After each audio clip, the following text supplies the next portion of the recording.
había que tomar una serie de decisiones para enunciar una pedagogía.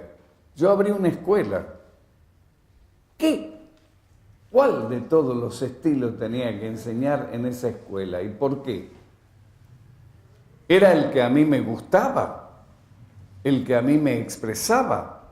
Y entonces en esa escuela yo iba a ser un hombre libre y todos los alumnos iban a ser prisioneros de mi decisión. O, en cambio, debía observar cuáles eran las líneas, digamos, que se imponían socialmente en el teatro y en el trabajo del espectáculo más frecuente, y era esta verdad, que ahora quiero hablar de la verdad. Y entonces tenía que formar a un actor en el realismo, en el naturalismo, para luego de él adquirida la técnica, ver cómo esta técnica se modificaba en el caso de otros estilos, en el caso de otros escritores. Esta fue la opción que tomamos nosotros. No porque yo crea que el realismo es mejor o peor que los otros estilos dramáticos, sino porque creo que es el más complejo, el más formativo. Aunque parezca difícil, pero un teatro en donde el actor pueda controlar racional y voluntariamente todos sus movimientos que sean extraordinariamente plásticos, es más fácil de aprender, como si fuera un ballet, como si fuera la coreografía de un ballet, que esta paradojal situación en donde hay que entregarse a la situación para que aparezca la emoción. Porque en el momento en que vos convocás a la emoción, en el momento en que vos te dirigís a la emoción para que aparezca, en ese mismo momento deja de ser emoción. La emoción es en contra de mi racionalidad y de mi voluntad. Aparece a pesar de, y no podemos generarla voluntariamente. ¿Se dan cuenta cómo se resolverían una serie de problemas si uno pudiera generar voluntariamente la emoción? Yo te diría, escúchame, ¿por qué no vamos a un escribano y firmamos por 2 años que nos amamos los dos y nos amamos voluntariamente? Después vemos, después de 2 años. ¿Y por qué esto les causa risa? Y cuando alguien sube a la escena, a hacer la escena del balcón, le dice, vos tenés que amarla a Julieta. ¿Y por qué? Ese que le está pidiendo eso a un actor es un pianista que no sabe tocar el piano, porque aprieta teclas que no suenan. No se le puede pedir a un actor que se emocione a voluntad. Lo que se puede hacer es ponerlo en situaciones conflictivas, crear las condiciones adecuadas para que surja la emoción. Porque nuestro cuerpo actúa a pesar de nuestra racionalidad. Si yo, no sé quién quiere ser, vení, ponete para allá. Si yo, no, confíe. Si yo entro en el espacio del cuerpo de ella, como si estuviéramos en un ascensor, ¿se dan cuenta lo incómodo? Porque ella siente que yo estoy por apoyarle. ¿Está? Y esto no está permitido. Y lo bien que hace que no me lo permita. ¿Entiendes? Pero si estuviéramos actuando y ella quisiera crear una situación, en vez de pensarla, en vez de hacer una cuestión racional, y esto exigiría de ella y de mí una respuesta que va más allá de lo que estamos. Porque, perdóname, es suficiente. Está toda colorada, ¿ves? Porque esto es así. ¿O ustedes creen que yo me puedo bajar los pantalones y mostrar la cola sin problema? Porque soy un actor. No es cierto. Es imposible poner el cuerpo en una situación conflictiva sin comenzar a tener una respuesta de tipo emocional. Entonces, lo que hay que hacer es comprender que uno no le puede pedir al actor una respuesta emocional, sino lo que tiene que hacer es crear situaciones conflictivas para los cuerpos. Voy a dar ejemplos para que ustedes me entiendan. Supongo que todo el mundo ha leído Tío Vania, o la mayor parte de la gente ha leído Tío Vania de Chekhov. Hay una escena en donde Elena, que es una mujer hermosa de alrededor de 30 años, el Tío Vania tiene 50 y tantos, y siempre la ha deseado a esta mujer como loco, y ahora esta mujer se ha casado con el profesor Serebritsky, que tiene 80 años. Yo no sé por qué hay algo contra las personas de 80 años, pero bueno, pero Chekhov tenía. Y entonces están los dos solos y tienen un diálogo de este tenor. ¡Ay, Tío Vania, usted nos puede volver a ser amigos a todos nosotros! Y siguen frases tan conmovedoras y dramáticas como, por ejemplo, ¿cómo vamos a pasar el invierno? Ya falta, ¿no? Porque eso es lo que se dice. Pero hete aquí que son las 3 de la mañana, están los dos solos, ella está tirada en un chaise longue, con el camisón y apenas tiene puesto una bata de cama, y Tío Vania está sentado acá y le está mirando esas piernas que hace 30 años que desea y que está casada con el viejo ese. ¿Y qué tendría ganas de hacer el Tío Vania? Y ella, jugando con el Tío Vania. ¿Qué es lo que Y entonces esa escena se convierte en un hecho dramático de primer nivel, pese a que el texto es sonso. Este es Chekhov. Chekhov dijo, quiero escribir la obra más, me detengo aquí, la obra más pequeña del mundo. Mostrar a gente que come, fuma, dice tonterías y sin embargo, ¿o acaso este no es el drama de la vida? Gente que camina por la calle, no blande espadas, no dice monólogo con calaveras, y van caminando y a ese tipo se le está muriendo la hija. Esto es lo que nosotros tenemos que ver. La capacidad del cuerpo para luchar contra lo que se nos opone, pese a que socialmente nuestro lenguaje y nuestra apariencia exterior se conecta amablemente con los demás. Este es el caso fundamental del realismo, el caso más difícil, porque cuando yo tengo que hacer una escena de bastonada de Molière, en donde el señor Geronte se mete dentro de una bolsa y viene Scapin y lo muele a palo con un garrote, ahí queda claro cuál es el comportamiento. Alguien tiene que meterse, yo tengo que poner un garrote que no le haga daño y pegarle, y van a escuchar las risotadas sí o sí. Hace 1000 años que esta escena causa gracia y lo bien que hace, porque el viejo Geronte es un viejo tacaño y es patrón. Y hay que reírse de los tacaños y de los patrones, no importa el cargo que ocupen en la República.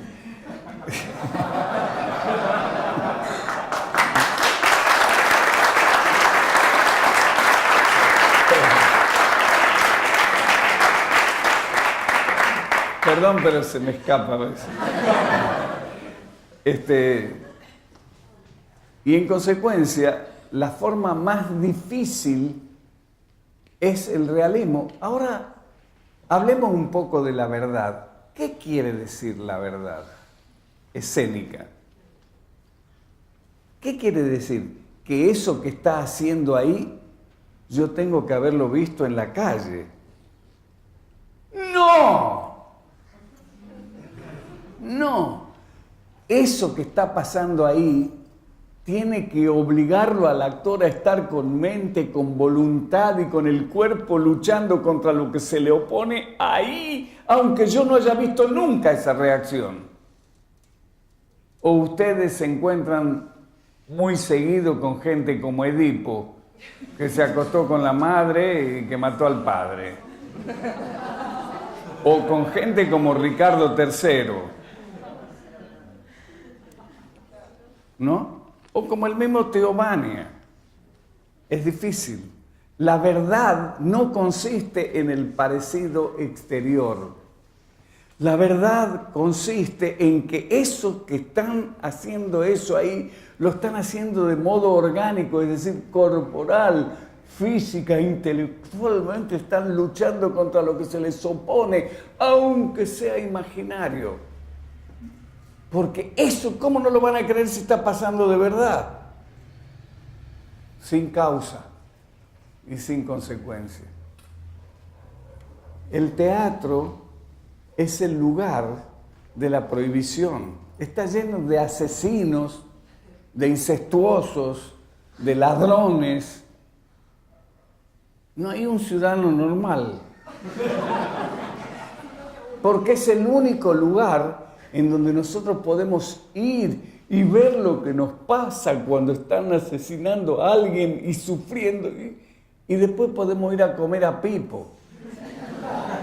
Eso es lo que tiene de bueno. En cambio, cuando esto nos ocurre en la vida real, después nos llevan a la chacarita.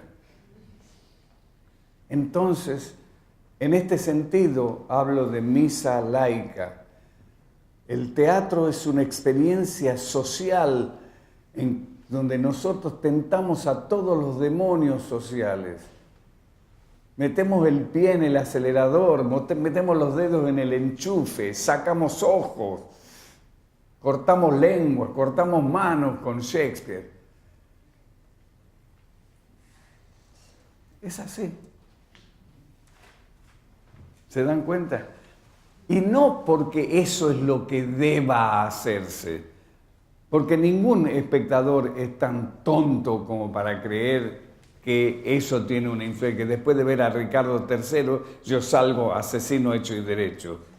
Más bien salgo espantado de hasta dónde puede llegarse con tal de alcanzar el poder, ¿no? En este sentido, el teatro es una escuela de civismo que nos recuerda de un modo no didáctico, no en el lenguaje. Yo muero con el personaje que muere en escena. Muero. Mi respuesta no es solo intelectual, sino también afectiva. Y Stanislavski decía que había dos modos de hacer teatro. Uno que consistía en que se trabajaba tan bien que cuando cae el telón la gente aplaudía, aplaudía, aplaudía y después decía, che, ¿dónde vamos a cenar? Esta es una. La otra es que la gente actuaba de tal manera que cuando caía el telón se producía un ligero silencio, después empezaban los aplausos cada vez más atronadores y a las 5 cuadras preguntamos, che, ¿dónde vamos a cenar? Este es el modo de... Esto es lo que yo quiero enseñar. Esto es lo que yo pretendo, no porque sea lo mejor, sino porque es lo más difícil. Y el que puede lo más, puede lo menos. Después nosotros vemos géneros como la comedia molieresca o como el grotesco o los problemas que plantea la prosodia en casos como Brecht, como Shakespeare. Y entonces nuestra formación de actores es darles una herramienta para que se inserten libremente en la sociedad que existe, no para que se inscriban en mi teatro y sean mis actores, Que esto también sería legítimo. También sería legítimo si yo tuviera un grupo teatral, educarlo en el sentido en que yo quiero expresarme, ¿no? Pero entonces dejaría de ser una teoría pedagógica que aspira a ser genérica. Y les quiero decir que acabo de volver de mi provincia natal, Tucumán, en donde cuando yo regresé en la década del 70, era la época de Onganía, la época del Opus Dei, me trataron, digamos, fríamente, tan fríamente que tuve que irme a Buenos Aires y me obligaron a abandonar Tucumán y ahora, 60 años después, volví y las universidades, las escuelas de teatro siguen toda esta metodología que, como digo, no es una metodología personal para mi gusto, sino aspira a munir al actor de las herramientas necesarias para poder discriminar cómo varían esas herramientas de acuerdo al estilo que plantee el autor o el director. Y en esto se me ha ido la vida. Por suerte, porque estoy feliz de haber hecho esto y de seguir haciéndolo. Y lo importante es que ustedes se den cuenta que esta no es una teoría que exprese mi visión de la actuación, sino es una teoría que pretende describir lo que ocurre cuando un actor está vivenciando una escena. No importa dónde se haya educado ese actor, porque cualquier actor que esté vivenciando, me ocurrió una cosa que la tengo que contar. Cuando yo salí de Tucumán, por supuesto, ¿cuánto teatro puedo haber visto en Tucumán en la década del 50 del siglo pasado? Chiape, algún maquetero, algún elenco vocacional que había en Tucumán. Pero yo, en algún viaje a Buenos Aires, había visto Nuevo Teatro, Los Independientes. Pero, ¿cuántas obras habré visto antes de irme a Europa? 50, para ser generoso. Soy muy generoso.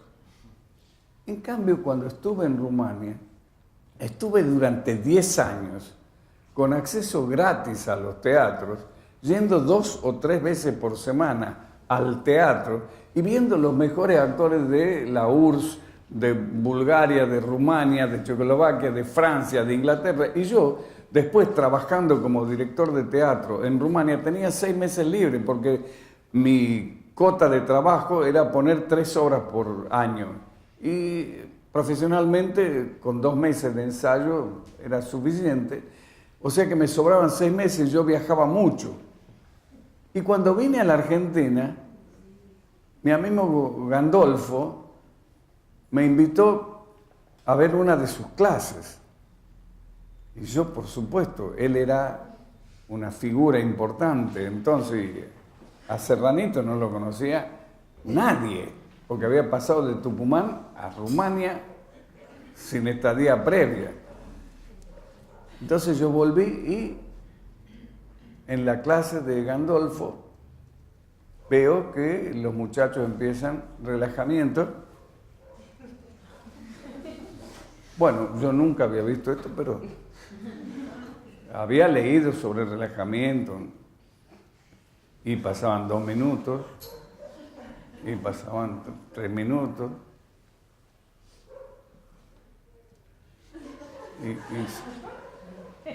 y después salían con esta mirada.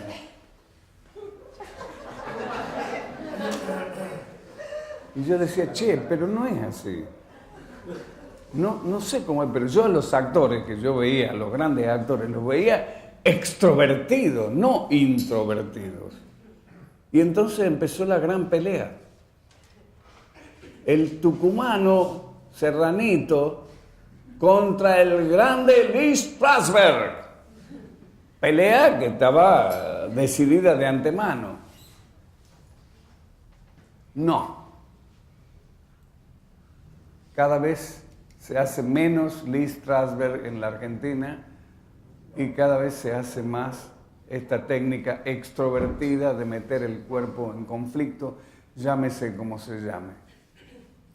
Porque no es que yo decido que este es el mejor teatro, sino menciónenme ustedes cualquier gran actor en una gran actuación que no haga esto.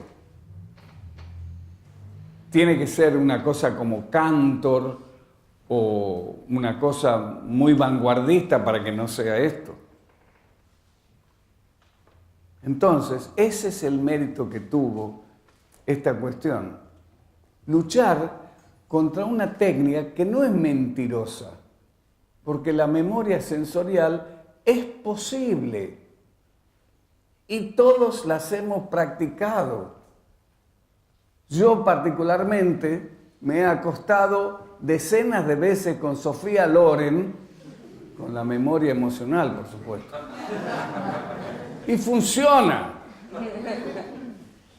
Es decir, pero nunca lo hice delante de otro. Para poder acostarme con Sofía Loren y la memoria emocional tenía que cerrar la puerta de mi pieza. A ver si me veían todavía emocionándome. ¿Entienden? Porque los defectos que tiene esta memoria emocional es que te obliga a meterte en el pasado y dentro tuyo y a desconocer la estructura y los problemas reales de lo que tenés que hacer una vez que empecés a actuar. Díganme una palabra de Lee Strasberg sobre lo que hay que hacer cuando se empieza la escena. No para encontrar las causas de la escena, sino lo que hay que hacer en la escena. No existe. Porque él se cayó una cosa que es muy importante que ustedes la sepan. Él trabajó con actores de televisión y de cine, y en la televisión es así, dame 5, déjame. Y yo tengo ese tiempo para introvertirme, para relajarme, para recobrar la memoria sensorial, ahí o en el cine. Pero en el teatro ustedes se imaginan haciendo Juan Gabriel Borman.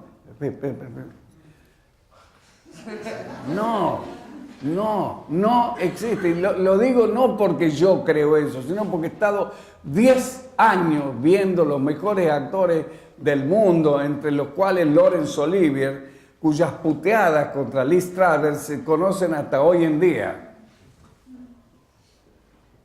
No es eso lo que ocurre cuando un actor de teatro actúa bien, orgánicamente.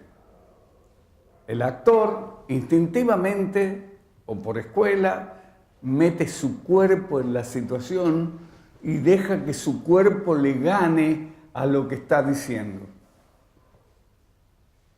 Esto es actuar, jugar. ¿Qué hacen los chicos cuando juegan al policía y al ladrón?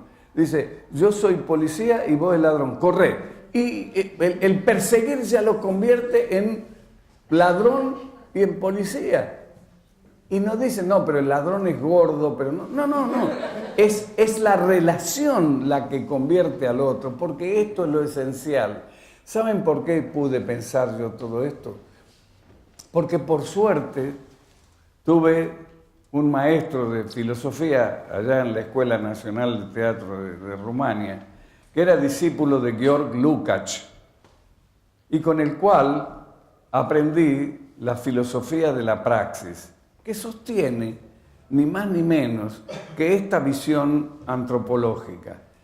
Al luchar contra lo que se me opone, no solamente voy transformando a lo que se me opone, sino que me voy transformando. Y esta es la técnica de la actuación y de la hominización, de cómo el trabajo hizo del mono hombre.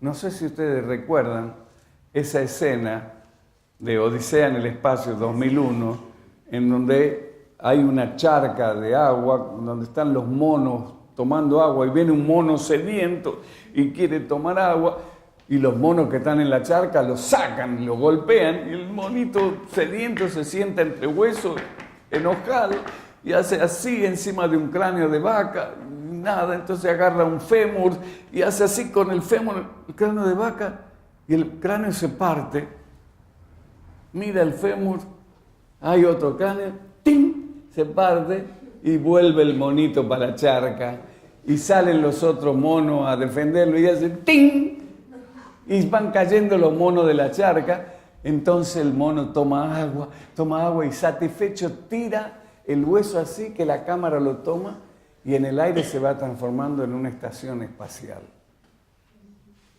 Desde esa primera herramienta a la estación espacial, lo que hay, lo que hubo, es esta relación entre una subjetividad que lucha instintivamente contra lo que se le opone y evalúa los resultados de lo que está haciendo y en consecuencia va ganando conocimiento y modificándose a sí mismo.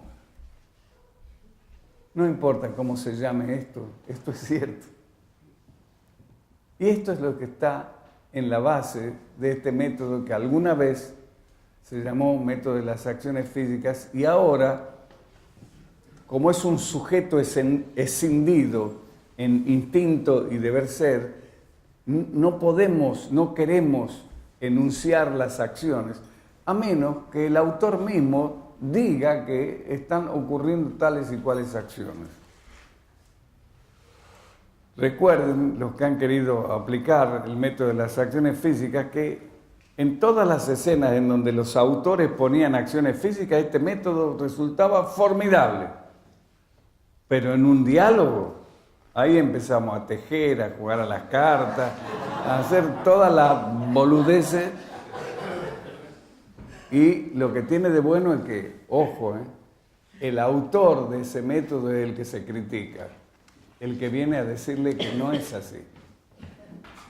Esto es importante, saber ver qué era lo no resuelto, porque yo tenía la escuela llena de alumnos con el método de las acciones físicas. Podría haberme conformado, ¿no? Sin embargo, me daba cuenta que no podía resolver algunas escenas. Y ocurrió un hecho que siempre lo recuerdo porque me cambió la vida. 2 alumnas, siempre hubo más alumnas que alumnos, y entonces faltaban escenas de mujeres. Y entonces vienen y me dicen, che, ¿podemos hacer la escena de Juan Gabriel Borman, las de las 2 hermanas? Y yo, como era de 2 mujeres, pero claro, hacía 20 años que no había leído. Bueno, miren cómo es la escena. Son 2 hermanas, una se ha casado con Juan Gabriel Borman y le ha robado el novio a esta, y esta se ha hecho rica y este ha dado a la quiebra. Entonces, después de 10 años de odiarse, una le golpea la puerta a la otra, abre y dice, ¿tú aquí? Sí. Pasa. Sí. Quítate el abrigo. No, gracias, estoy bien así. Siéntate. No, está bien de pie. ¿Quieres un té? No. Y siguen 5 carillas de diálogo. ¿Y qué acciones físicas podíamos hacer? Y sin embargo la escena era de Ibsen y era re dramática. Y ahí es donde me di cuenta que lo dramático residía no en lo que los personajes hacían y decían, sino en lo que hubieran querido hacer y no hacían por alguna razón, y lo que hubieran querido decir y no decían por alguna razón, en donde lo no dicho se transformaba en las instrucciones necesarias para el cuerpo. Raúl, tu ejemplo del iceberg. ¿Cómo? El ejemplo que das siempre del iceberg, me lo acuerdo mucho yo, del texto y de lo no dicho, es muy gráfico. Sí. No sé si... Sí, aunque te digo que hay veces en que el texto es lo contrario del iceberg, en el sentido de que, suponiendo que yo me quisiera levantar a una de las hermosas mujeres que hay aquí, después que saliéramos le diría, ¿no querés tomarte un cafecito y que te explique el método de las acciones físicas? Nunca le diría, ¿querés ir a la cama conmigo? Porque me pegaría una piña. Y ahí es donde está el iceberg. ¿Entendés? Es decir, nada de lo que yo estoy deseando aparece en ese texto. Es una lectura que no siempre está expresada también en el texto, sino que está disimulada por el texto. Entonces hay ejemplos que yo he utilizado y no me arrepiento porque tienen algo de verdad. Si funcionaron es porque tienen algo de verdad. Pero la conducta humana es un poco más compleja. Y la conducta humana que nos caracteriza desde hace 1 hora y media, no sé cuánto hace que estamos hablando. ¿Qué acciones físicas intercambiaron entre nosotros a excepción de cuando me paré al lado de ella? ¿Se dan cuenta el rol que cumple el lenguaje? El lenguaje es aquello con lo cual nos tocamos. Pero el lenguaje expresa lo que queremos realmente. Sí, puede expresarlo. Pero normalmente en las situaciones conflictivas el lenguaje es lo que ocultan. Si no, pregúntele a algunos cargos electos. El lenguaje es lo que sirve para ocultar lo que realmente sucede. Y lo peor es que algunos se quedan colgados del pincel del lenguaje. No podemos nosotros meterle el cuerpo al lenguaje. Son dos materias absolutamente diferentes. El cuerpo solamente quiere o repele. Somos amebas más complejas. Esos somos. En cambio, el lenguaje tiene futuro, pasado. Pónganme a un perro que diga el 24 de septiembre de 1820 fue la batalla de Tucumán. ¿Qué ladrido tiene que decir? No puede. Nosotros sí. Y a veces ese pasado y ese futuro inexistente se convierten en fantasma para evitar la relación con el presente, con el aquí y ahora. El lenguaje no es absolutamente independiente de lo que está ocurriendo, pero es en gran medida independiente. Y no podemos analizar el lenguaje como si ello nos diera la clave para ver qué es lo que realmente le está pasando a los personajes. Para ver a lo que le está pasando a los personajes, nosotros tenemos que ver el estallido de ese instinto en los terceros actos, qué es lo que finalmente quería el tío Vania. Para que si yo veo que en el tercer acto le está declarando el amor a Elena, en el primer acto, en donde está a las 3 de la mañana a los pies de un cheslón, entonces por lo menos la está deseando. ¿Entienden? La lógica de la situación, la lógica de lo no dicho, la lógica de las condiciones dadas. ¿Qué son las condiciones dadas? Lo ocurrido antes y afuera de la situación dramática y que sin embargo tiene que ser tenido en cuenta por el actor. Y esto es importante. ¿Cómo tiene que ser tenido en cuenta? ¿Tiene que ser sensorializado? Lo intenté.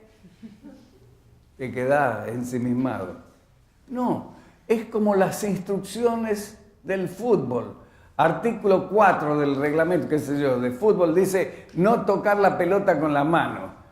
Y los boludos están en el área y si la empujara hacia la pelota sería gol, pero no, no la tocan. Tonto, ¿por qué no la tocaste? Porque el reglamento dice. Es decir, si yo me hago cargo de un reglamento, eso es actuar como una ley de la naturaleza para mí. Y no es una ley de la naturaleza. Circular por la derecha no es una ley de la naturaleza, es una convención humana. Hasta el 4 de junio de 1943 circulábamos al revés. El matrimonio monógamo no es una ley de la naturaleza. Es una convención entre nosotros, pero los de pelote que se arman si no lo respetan. ¿No es cierto? Es decir, nosotros hemos creado una realidad segunda que nos limita con una existencia que es a la vez objetiva y no material. ¿Qué es el Estado? El Estado tiene una existencia objetiva. Intenten levantarse contra el Estado como los catalanes. Van a ver qué les pasa. El Estado y toda la legalidad tiene una existencia objetiva en el sentido que existe fuera de nuestras cabezas y de nuestra voluntad, y al mismo tiempo no es una piedra, no es un árbol, no es una montaña. Son letritas puestas en un libro. Esa realidad social es la naturaleza humana la que la ha construido. Y así como la ha construido, la puede variar. Pero eso a veces se nos oculta, porque se buscan las causas biológicas del Estado. No jodamos. Entonces, lo que hay que determinar en la actuación es hasta dónde llega nuestra biología, qué es lo que puede y qué es lo que no puede nuestra biología. Y una vez que sabemos esos límites, empezamos a jugar con los reglamentos del naturalismo, los reglamentos de Shakespeare, y son leyes que nos imponemos, que no son leyes no transgredibles como la ley de la gravedad. Esta la podemos transgredir, pero si las transgredimos, va en detrimento de algo. Y esto es lo que hay que ver, que hay por lo menos dos tipos de objetividades que se dan en el teatro. Una es la objetividad biológica, natural, nadie puede en contra de ella. Y otras son las objetividades de tipo cultural, las leyes de tipo cultural, las premisas que yo me propongo respetar, que esas sí pueden ser violadas. Y de ahí hay los cambios de estilo y las innovaciones y todas esas cosas. Bueno, ¿por qué no me preguntan así me dejo? Pregunten las cosas que ustedes tengan ganas porque de aquí a la medianoche hay tiempo.